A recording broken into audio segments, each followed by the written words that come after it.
Hey guys, welcome back to another video. This video is from A Perfect Union. It will educate you on the ripoff of DoorDash and UberEats. You know, a lot of people like videos and fancy editing to get to the truth. I just like to speak the truth verbally, and I like to speak on how the DoorDash drivers and UberEats drivers are like mentally challenged. A lot of them have low IQ and low intelligence.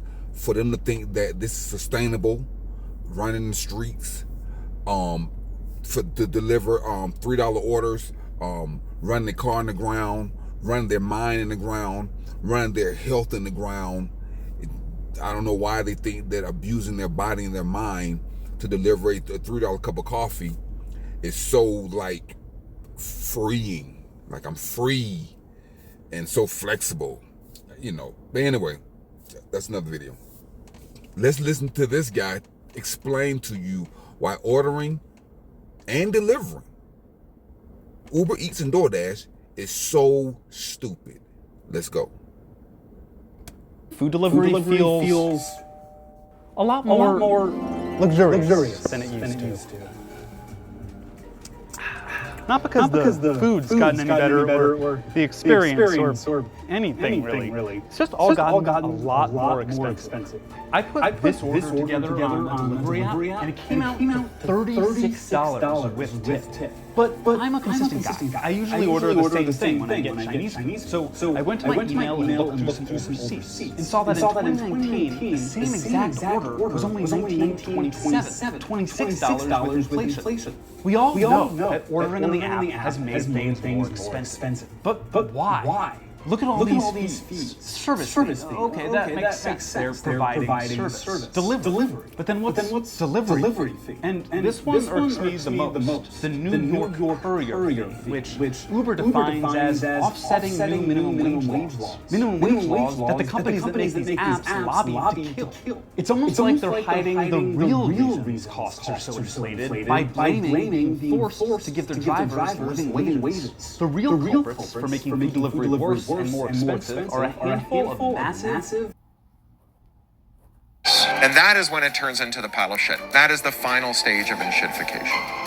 And don't tell me I don't need to use these apps. Many restaurants no longer employ in-house delivery workers. And Uber and DoorDash have seized a duopoly on 96% of the on-demand food delivery service business. They've used that market power to convince us that we needed them to replace a system that was actually working just fine. That scam has made them immensely profitable. Uber's delivery business made $1.5 billion last year. That's a 173% increase from the year before. And DoorDash pulls in a ludicrous 49% margin on delivery. It's middleman capitalism, where a transaction that used to look like... And don't forget, a lot of that profit that DoorDash is getting, they're stealing the tips from the drivers. So don't think that the profit that they are getting is legitimate the cost of doing business. No, they're stealing the money. A lot of the customers, they'll tip $5 and DoorDash will take $2, $3, $4 or the whole thing. So they're stealing the money. And he's not going to approach that because he's not a delivery person. He don't know. But that's exactly what they're doing, and they have gotten caught several times stealing tips. They've been sued, the whole works. Let's continue. From where? From Sal's. Now looks like this. And food delivery is just one example of how billionaire middlemen are taking your money and giving you nothing in return. Do you remember these ads from when the early iPhones came out? If you want to check snow conditions on the mountain, there's an app for that. If you want to check how many calories are in your lunch, there's an app for that. Yep, there's an app for just about anything. That catchy slogan symbolized a promise. Whatever you need, there's an app for it. The examples in the ad were for things that were handy to have a new tool for. And the transactions were simple. Either the apps cost $1 or a couple of bucks, other than the infamous I'm Rich app, which cost $1,000 and did nothing, or charged some subscription fee. But importantly, most of what the apps did just existed on your phone. Existing web retailers like Amazon slowly began introducing apps, but there weren't many apps that provided real-life services for money. Even up through the early 2000s, food delivery was still the domain of Chinese, pizza, and diners. Restaurants saw delivery as an extra table, like as if the delivery guy were just another waiter getting paid a wage plus tips. And a lot of restaurants didn't offer delivery because it simply wasn't economical. Seamless Web, a company that originally just placed large restaurant orders for workplaces, pivoted to individual customers and became Seamless. And Grubhub launched with a bucket of venture capital money. These apps just connected users with the restaurant, who still used their own delivery guy. And Seamless and Grubhub charged the restaurants fees of 15 to 25% and let restaurants charge whatever they want for delivery. Restaurants were pretty happy with this deal because of the volume, so it made it worth it to have a full-time delivery guy. And customers were happy because they had access to a whole new range of restaurants. In 2008 and 2009, a few tech millionaires came together with an idea. An app that would let you order a fancy black car at the push of a button. They named it Uber. To understand the kind of guy behind this, the idea was allegedly inspired by Uber co-founder Garrett Camp spending $800 on a private car to go out on New Year's Eve and finding that far too expensive. To understand the kind of guy the other co-founder, Travis Kalanick, is, here's a clip of him talking about how great Camp is. When you open up that app and you get that experience of like, I pushed a frickin' button and a car showed up, and now I'm a pimp. Garrett is the guy who invented that shit. Kalanick's old Twitter avatar was the cover of Ayn Rand's Atlas Shrugged, because he, quote, likes architecture. But everyone knows that's not what people read Ayn Rand for. That's like watching The Sopranos because you like pasta. 45 seconds, stir it up real nice. At the same event as the pimp quote, about 2 years after the launch of Uber, Kalanick made their goal clear: to dominate and replace public and shared transportation. Uber would not be where it is today if it weren't for a very special entity, the SFMTA. That's the San Francisco Municipal Transportation Agency. Uber started as an SF exclusive, providing black cars that cost around 1.5 times a normal cab. In the next few years, Uber saw a ton of investment from venture capital funds and traditional investors. This huge influx of cash allowed them to do a simple trick: make Uber rides really cheap. Do you remember that, when an Uber was cheaper than a cab? The cheap cars let Uber dominate the market. Drivers from small taxi companies started Ubering because it's where all the customers were, and at the time, the wages were good. Riders started defaulting to Uber rather than trying to hail a cab or even take public transit, and everyone had the app on their phone. Uber had seized the market, and they had their eyes on another market: food delivery in 2014. But it doesn't make any business sense. The rides were cheaper than it possibly could cost. See, and this is where the idiots show up and start doing deliveries. Of course, the deliveries were more financially valuable for delivery guys, because they was paying real money as they sucked you in on the honeymoon date. They was paying you a lot of money to emotionally manipulate you, because they know that people love to chase money. So they let them chase it. Let's continue. To pay the drivers, cover other expenses, and still make a profit. How does any of this work? What's the business model? Cory Doctorow has a word for it. Shittification is a theory I came up with to describe how platforms decay. By platform, he means web platform. But this goes beyond the internet into real life. It's a three-phase process. Phase 1, the platform is good to its end users. The users pile in, they get locked in. Think of Google or Facebook, platforms that started off free and were actually pretty good tools. Tools that slowly became nearly mandatory in modern life. Phase 2, confident that those users are locked in and aren't going to go anywhere. It makes things worse for those end users, and it gives treats to business customers. So for Facebook or Google, that's when you realize that since you weren't paying for anything, you were the product being sold. And they both gave you up to data collectors and advertisers, knowing full well you had made the platforms an essential part of your life. There's lots of different technical tricks to lock in users. Like if you're Uber, you can drive all the taxis out of business and cause disinvestment in public transit. If you're Amazon, you can lock people in by getting them to pre-commit to buying a year's worth of shipping in advance with Prime. Then comes phase 3. Once those business customers are also locked in, it takes away all that surplus and it gives it to itself. Let's apply that to Uber. They made Uber easy to use, cheap, and readily available. Then started to pay drivers less and overwork them. And now they're finally starting to bring in money. At that time, the vast majority of food orders were still normal orders placed over the phone. Remember that? You'd call the actual pizzeria. Yep. They started overworking the drivers, which is an understatement, really. You have these drivers out here they was making like $2,000 a week. They was working like 15 hours a day. So they was putting in the work, the driver was putting in the work. It was legit at the time. And then they started oversaturating the market, stealing more tips, driving down more pay. So now the driver's making $1,000 a week, not $2,000 a week.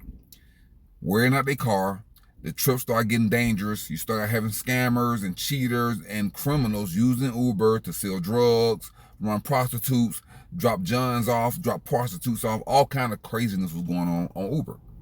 And you was making half the money because they started saturating the market with more and more and more drivers.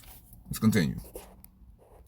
Or Chinese place or whatever, and a guy who worked there would bring you your food. You'd pay him for the food, tip him, and no billionaire middleman was involved. It made sense. But the delivery companies decided to destroy that. Seamless and Grubhub told restaurants their menu prices had to be the same online and in store, so the restaurants couldn't make customers absorb the commission, but also making it so the customer thought delivery apps were cost effective, eliminating whatever competitive advantage that direct ordering had. Then they made a real mob-like move. They bought up domain names of restaurants they did business with so that those restaurants couldn't get their own business online, basically forcing any restaurant that wanted to get business via people Googling them to work with Grubhub. Then came the new delivery thing, what we're really talking about here. UberEats and DoorDash. Grubhub was restaurants using their own drivers, but UberEats and DoorDash were something new. They had their own gig workers, contractors with no benefits, responsible for their own vehicles, fuel, insurance, going to the restaurants, picking up the orders, and delivering them to customers. And Uber Eats had the power of scale. Everyone had Uber on their phones already, and they just applied the strategy they did originally with cars, making everything impossibly cheap. They had this surplus, right? They had a ton of money from the capital markets, and they gave it to us, people who wanted to eat dinner. They heavily discounted the food that we got. They paid the restaurants full price, but they charged us less than they were paying. Well, that's a pretty good deal, right? And if that's all they ever did, hell, I'm all for it, right? Let Peter Thiel buy me dinner every night from now until the end of time. They wanted you hooked, so when they raised prices, you'd keep using their service. Yep. Once they'd used their venture capital cash to gain market share. Yep, and they knew that since the intelligence rate in America was dropping so fast, they knew that the idiots would continue to buy even after they tripled the price. Oh my God, let's continue. They jacked up prices. Now, most people go to Uber or DoorDash first if they want to order food, meaning restaurants are beholden to the apps too, otherwise no one will order from them. Uber charges restaurants huge fees to be listed on the app, and it's a tiered service, so the more the restaurant pays, the better visibility they have on the app. Meaning when... That's right. And once the restaurant catch on to the fact they're getting ripped off by Uber, if they try to get off the app, their business plummets. So now they're stuck. Now they are stuck because they have relied on their business, and 50% of their business coming from Uber and DoorDash. Now they're stuck. They got to stay with Uber and DoorDash now.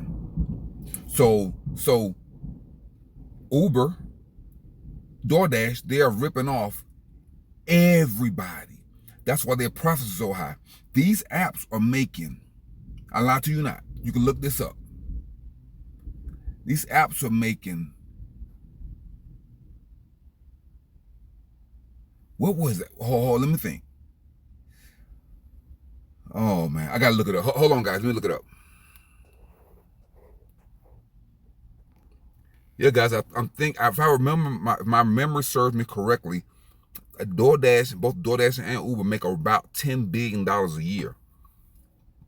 And I think these guys are making about $30 million per day. I think it's $30 million a day, guys. I'll look it up. When you search Thai food, the top results aren't the highest rated, closest, or anything like that.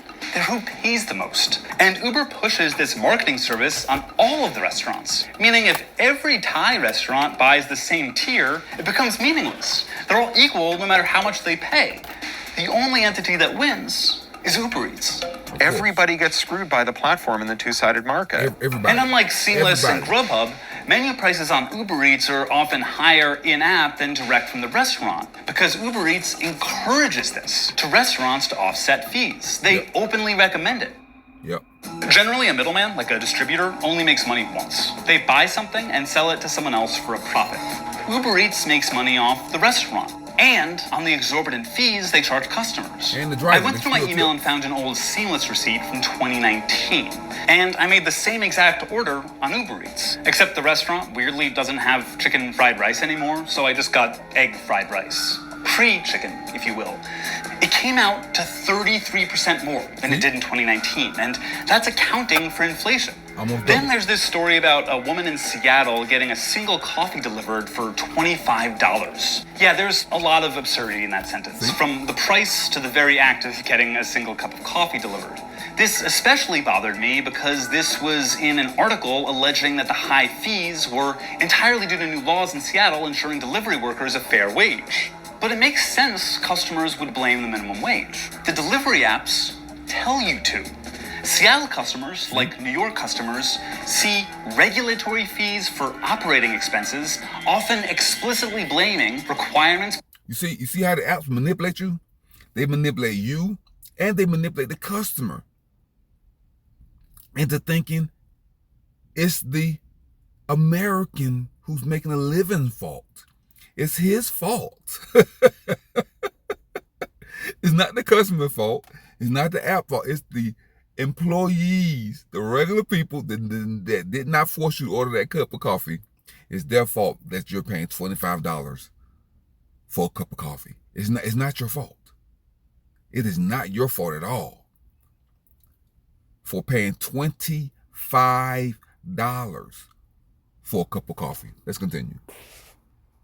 Put in place to guarantee a minimum hourly pay. The apps could just roll these costs into the existing fees and never tell us what it's for, but they want you to blame the wage laws. In Seattle, the $25 coffee article came during a debate to roll back minimum wage protections. That's a clear attempt by Uber and DoorDash to affect public opinion on the law. Imagine the app had an executive pay fee or a shareholder dividends fee, explaining the real reason you had to pay an extra $6 was to directly hand it to a venture capital billionaire who just really wanted it. Yep. I posted this line about the $25 coffee on Twitter without thinking too much about it, dunking on the customer for being upset about the price. It's an easy villain to paint, a lazy, privileged person complaining that the servant she hired to bring her a single coffee is making too much money. But she's not really the villain. In the greater class battle, she's on the same side as the driver against the venture capital billionaires. It's almost a meme, the guilt you feel when you order Uber Eats when you see all the fees attached. But it's okay to want convenience. Corey was adamant about this after I joked about the $25 coffee on our call. There's nothing wrong with wanting something that's more convenient, right? Yes, I don't think it's a sin to not want to spend your money, and I don't think it's a sin to not want to have to work extra hard to get through your day. The problem is that there's like a false promise, and that false promise then uses investor capital to crowd out the actual viable systems. People expect convenience today because Silicon Valley billionaires created a false promise of a more convenient world that is affordable. But really, they just set up a system to funnel more of your money to themselves. Innovation is good, and it's okay to make money off of innovation. But what these people are doing is finding parts. But listen, guys, you can't blame the billionaires for your stupidity. Now, you have to own the decision that you make. Now, if you decide to order DoorDash and Uber Eats, that is your fault. It is not the billionaires. They put a system out there. You choose to use it or not. You don't have to do that. If you have to go to work and use Uber, I can understand that. You do not have to order DoorDash and UberEats every day, like a lot of people do. A lot of people order them like every day. Then these same people complain about rent being too high, or food being too high, or insurance being too high, or daycare being too high. They complain about everything else, but they still are participating. They're willing participants in a criminal ripoff organization. Uber Eats and DoorDash. It's a total ripoff. Everybody knows it now. It's all over TikTok. It's all over YouTube. Everybody knows that they're ripping them off. But since the intelligence collapse of America started after the C-19, it was really before then, but it really started dropping after C-19. These idiots don't care, man. Let's go. Of everyday life that are working just fine and forcing themselves in as middlemen to transfer even greater wealth to themselves. They did it to dating. The rise of dating apps made it harder to meet people in person because the apps became the new status quo. And now most of these apps charge exorbitant fees to be useful at all. And they're doing it to healthcare, like those bogus telehealth companies where the founders end up in prison. Damn. Or these networks that do nothing but connect you to doctors to rip off you and your insurance provider. Or Damn. this doctor in a box. Or streaming apps where access to content is easy, but prices keep going up and creator wages keep going down. Damn. Or meditation and prayer apps that are basically adding a middleman to you just sitting quietly and thinking. They want you to pay to access your own mind. Damn. We've built a supposedly utopian tech economy around the same issues that plagued all of previous industry. The Apple II Plus went on shelves the year Ronald Reagan hit the campaign trail for his first presidential run, right? These are two factors that have grown up at the same time. So all of the policies that define neoliberalism, weak labor protection, weak antitrust protection, and so on, get more extreme as tech gets bigger. The capital markets did not open the sluice gates to funding them until it became clear that you can cheat the labor laws by saying it's not a labor violation, we did it with an app. You can cheat privacy and say it's not a privacy violation, we did it with an app. You saw that? It says Uber and Lyft settle wage theft allegations. I told you, they stealing your money. They're stealing the money from the drivers. Let's continue. You can cheat consumer rights and say it's not a ripoff, it's not a bait and switch, we did it with an app. And what are they really even providing?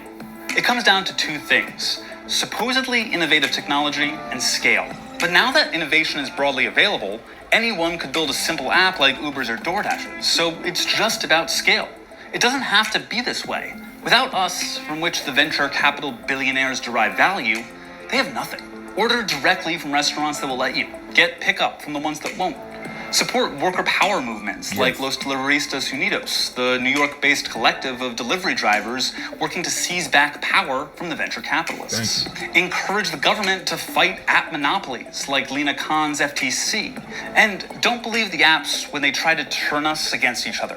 When you see a driver minimum wage fee, don't blame the driver. Right. Blame the executives and venture capitalists whose fees show up nowhere on your receipt. Thank you so much for watching, and if you want to support more journalism like this, please don't forget to like and subscribe. And if there's another example of corporate greed or anything like that that you want us to take a look at, let us know in the comments. Okay, guys, there you have it. You heard it from yourself from a professional editing platform. More Perfect Union. If you want to watch a video again, watch mine or go over to their website or go over to their YouTube channel and watch it over there. Guys, this is for information purposes only. I love providing this information to make you smarter because a lot of people are too dumb to realize that they're dumb. Okay, guys, until next time, guys, keep your life clean, keep your home clean, keep your car clean, keep your mind clean, keep your diet clean, guys. Stop flooding your mind with garbage. Guys, garbage in, trash out. Positivity is king. Be positive, be respectful, have honor, have dignity, guys. Download and deploy your anti-mind virus software to keep the bugs out of your brain, keep the bugs out of your mind from you making dumb decisions like ordering DoorDash and UberEats. Guys, debug and unplug from the matrix, guys. You got to unplug from the matrix because you're being programmed to make these bad decisions. You're being programmed to eat bad. Okay, guys, drink plenty of water. Spring water. to flush out the toxins, the poison, the chemicals that's in the food supply. Guys, you are being poisoned. You're being micro-poisoned every day. And since you're unconscious, since you're operating in your lower self, you need to resurrect your consciousness. But since you are operating in your lower self, you are poisoning your children and your pets too. Guys, cut it out. Too much information out there for you not to know what's going on. But you are poisoned then. But so you know, you may not know because you are being poisoned as we speak by the pharmaceutical companies and by the food industry. Sorry to tell you that, guys. Until next time, guys, Contraband 777, and I'm signing off. Peace.